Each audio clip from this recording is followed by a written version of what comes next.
Sanibonani. Yini njani? Ngiyaphila. Asibonga, sithembe niyaphila bafethu. Asithembe niyaphila. Yimi umfowabo Mkhonzelo, ngiyanibonga kakhulu ngokuthi nibela ni-support i-channel.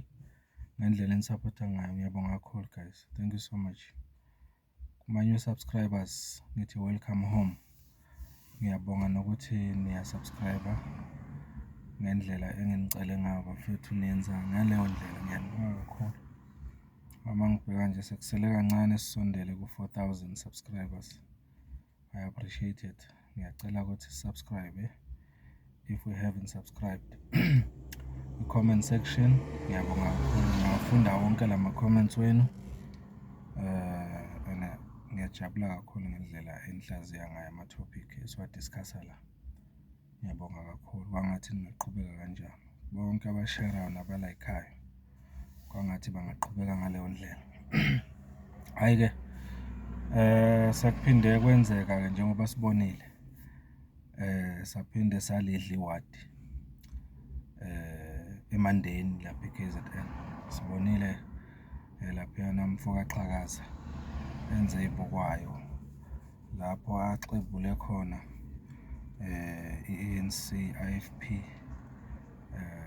namanye amaqembu EFF njalo njalo. Yayihambela yodwa i-MK Party. Sidlela iwadi. Angisazi nokuthi ngizothi sesidla amawadi amangaki kuma-by-elections. Lokho ngingasho ngithi kumkhonto wesizwe kuwuphawu okufanele ngabe abantu balibona ukuthi konakele manje. Izinto ziyashintsha ngempela kupolitiki yase-South Africa. Laba abangakholwa ukuthi i-MK Party izophatha basenkingeni ngempela. Sekonakele bafethu. Ngithi ake ngibonge nje bonke abantu balapha eMandeni. Sengikhohlwe ukuthi ward bani, kodwa nje eMandeni kule ward abaluwinile ku-by-elections. Sibonile ebusuku izolo abantu bebhiyoza bebonisa ukujabulela ukuthi liwiniwe la ward, liwinwe i-MK Party. Kuzokhumbuleka ukuthi ama-political party afana no-IFP no-ANC bebakhipha amangwevu impela. Bebelwa ngamandla nangenkani ukuthi bawine lapha. Kodwa-ke abantu baseMandeni babonisile ukuthi if bengayisukumeli bona bazimele bavote ngeqiniso, angeke kube khona umuntu ozobenzela lokho kulungiswa. Bayisukumele bona bahamba bayoshaya u-cross kwi-MK Party. Ngaleyo ndlela bebonisa lokho abazokwenza, maduze nje okhethweni oluzayo next year lwama-local government elections. So lokho kuwuphawu oluhle kakhulu futhi lokhu kuyisikhuthazo kakhulu kithi sonke njengamalunga e-MK Party ukuthi asiqhubekeni senza okuhle emphakathini, sinika abantu ihope, sinika abantu abadala, sinika intsha ihope, ngoba yiloko nje sikudingayo. MK Party ayigxile nje ekunikeni abantu ihope. Ihope-ke sibanika kanjani abantu? Sibanika ihope ngokuthi lokho esingakhona ukwenza okuncane sibenzele kona ngamandla ethu, sishare futhi esinako okuncane.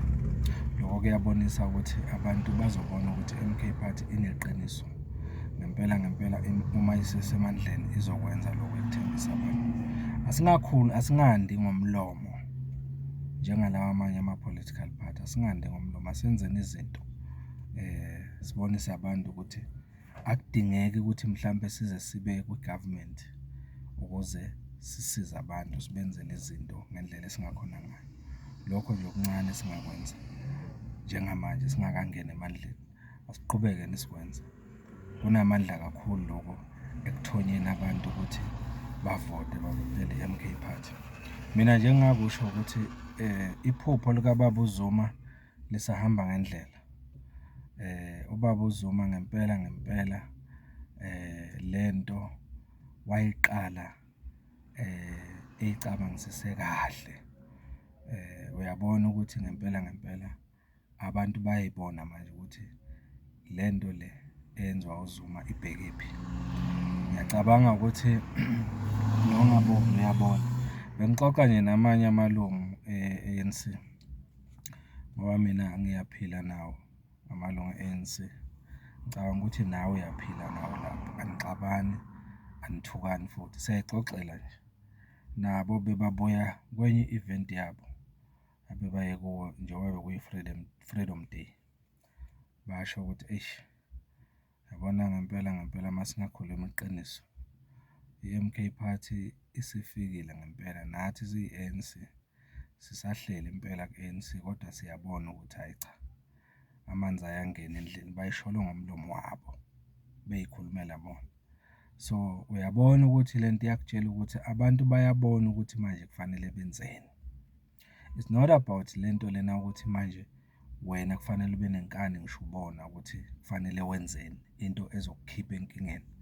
Uhlale wena uthi ngoba kwathiwa ekhaya sihlale la, noma ngoba ngineminyaka ngihleli la ngengisaso. Buka ubaba uZuma uyi-ANC namanje, kodwa nako beyi-ANC namanje uthi asingayivoteli. Nawe usengaba yi-ANC kodwa nako kufuna ukuzwa, yiba yi-ANC kodwa mase kuvotwa ungayivoteli. Yilokho nje bafethu, ngeke sithi phuma ku-ANC, unalungelo lokuthi uhlale kuyo kodwa ngevoti lakho yenza into e-right. Yilokho okusho umsholosi. Abantu basemandeni-ke bakwenzele futhi ngingasho nje ngiqinise ngithi iningi labo abantu abavotayo abavotela i-MK Party ungamangala ukuthola ukuthi abantu abakwamanye ama-political party bayavota, bavotela Umkhonto weSizwe kodwa. Uyayibona? Because bayabona ukuthi i-direction yaleli zwe ibhekaphi njengamanje. In short, abantu bayasanguluka, they are coming back to their senses nezwe labo. Yiloko kufanele sikukhuthaze-ke ukuthi abantu manje abacabangisise kahle. Ungazicabangeli wena wedwa ukuthi mhlawumbe uhlupheka manje, ngoba uhlupheka manje kuyohlala nje. Lungisela ikusasa labantu bakho. Uma kuwukuthi wena uyahlupheka manje, qinisekisa ukuthi uma uhamba emhlabeni noma kusasa abantwana bakho impilo yabo iyashintsha ayifani neyakho. Kodwa into engingakutshela yona ukuthi uma uzovota ngale ndlela bowuvele uvota ngayo kulaba abasiphethe manje, uqhubeke ngaleyo ndlela, kusho ukuthi ney'ngane zakho ay'qhubeke zikuleyo nkinga okuyo wena njengamanje. So yingakho kufuna ucabangisise kahle. Yingakho nje kufanele ukuthi bafethu singayeki ngaso sonke isikhathi ukwenza izinto ezizokwenza abantu babone ukuthi i-MK Party ngempela isona sisombululo esisidingayo ey'nkingeni zethu. Akulona-ke iqembu lase-KZN leli. Yebo, okuningi kwalo kwenzeka khona e-KZN njengoba sibona, kodwa-ke akukona ukuthi iqembu lase-KZN njengoba sibona nje lidla ngisho koBloemfontein amawadi njalo kuyakutshela ukuthi Umkhonto weSizwe iqembu elizokhulula umuntu omnyama all over South Africa, ngoba yithi njengabantu abamnyama esisokola kakhulu esifuna ukuphuma ey'nkingeni. So sithi halala-ke bantu basemandeni, siyabonga kakhulu ngokuthi nivotele Umkhonto weSizwe Party. Siyabonga ukuthi nivotele i-candidate uQhakaza. Nakho-ke engingakusho, uma ngabe uyilungu le-MK Party futhi wazi ukuthi uzongenela ukuba i-candidate noma uvotelwe kuma-local government elections azayo, siyacela bakithi uqale manje ukuziphatha kahle. Uma ngabe bowungaziphethe kahle, siyacela ukuthi uqale manje ukuthi wenze izinto ngendlela yokuba yi-leader, ubonise i-leadership manje, ngokuthi ungenzi noma kanjani. Wenze ukuthi abantu uma ngabe selifakiwe igama lakho nesithombe sakho lapha ebhodini, kuthiwa nangu ozovotelwa, bangababazi noma bazizwe bemadolo nzima ukuthi benze kanjani. Uma futhi uzazi isicelo leso, uma uzazi ukuthi kukhona into ethile umphakathi ongayithandi ngawe, noma mhlampe ngoba uyazibona futhi uyazazi, uyezwa nawe ukuthi emphakathini mhlampe kuthiwani ngawe, uzame ukuthi okungenani support lo munye obonayo ukuthi engathi abantu bamthemba kangcono kunabo.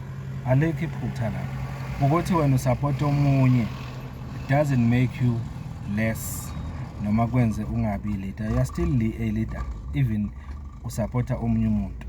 Khona ama-leader behind omunye umuntu, nawe ungaba yileyo leader leyo. But sicela ukuthi ngempela la phambili kube abantu okuwukuthi umphakathi loyo ozobuvota, akube ukuthi umphakathi ungathembela, une-confidence kuloyo muntu ongena kwibhodi noma oyi-candidate. Niyabona ukuthi bawina kanjani njengamanje abantu abangama-candidate MK kuma-by-election.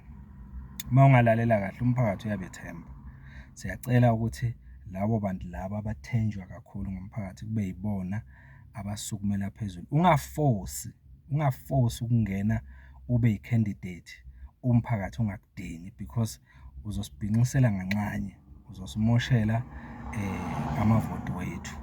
Yiloko nje engakucela mina njengomfowabo Mkhonza ngingasho ngithi nje ake sikwamukele ukubaluleka kokuthi sisapothe omunye umuntu, ngisho noma ngabe nathi siyayifisa lento yokuba ama-candidate noma siyafuna ukungena as-candidate yokuba amakhansela, kodwa nje ngamabomu sisapothe omunye umuntu okuwukuthi une-potential engcono yokuthi umphakathi ungamvotela.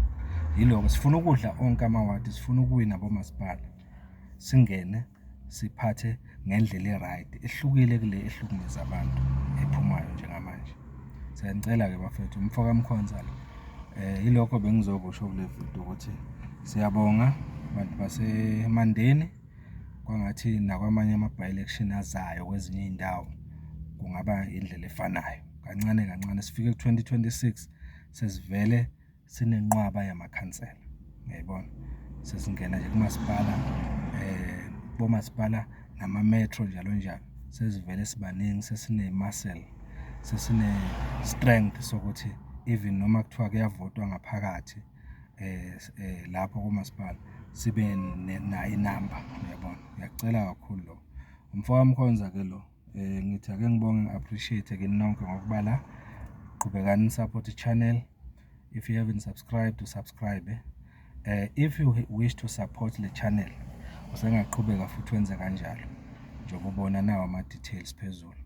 Nayi inamba la ongayithinta ukuze ukhona ukuthi uxhumane nathi, ukhona futhi ukusupporta ngendlela ongasupporta ngayo. Kuningi bafethu. Ngikhuluma nje namhlanje bengihlangene nabaholi be-Youth League. Kuningi esikuhlelayo la, mhlambe sisazoba nama-event esizohamba siwakhave, sikhone ukulekelela. Ikakhulukazi sifuna uku-recruiter a lot of young people bangene kumkhonto, ba-register. That's the main thing, ba-register for ukuvota.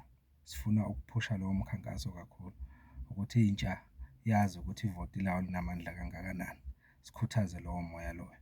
Mfoka Mkhonza lo. Niphile-ke bafethu, nibona kwi-next video. Thank you so much for being here.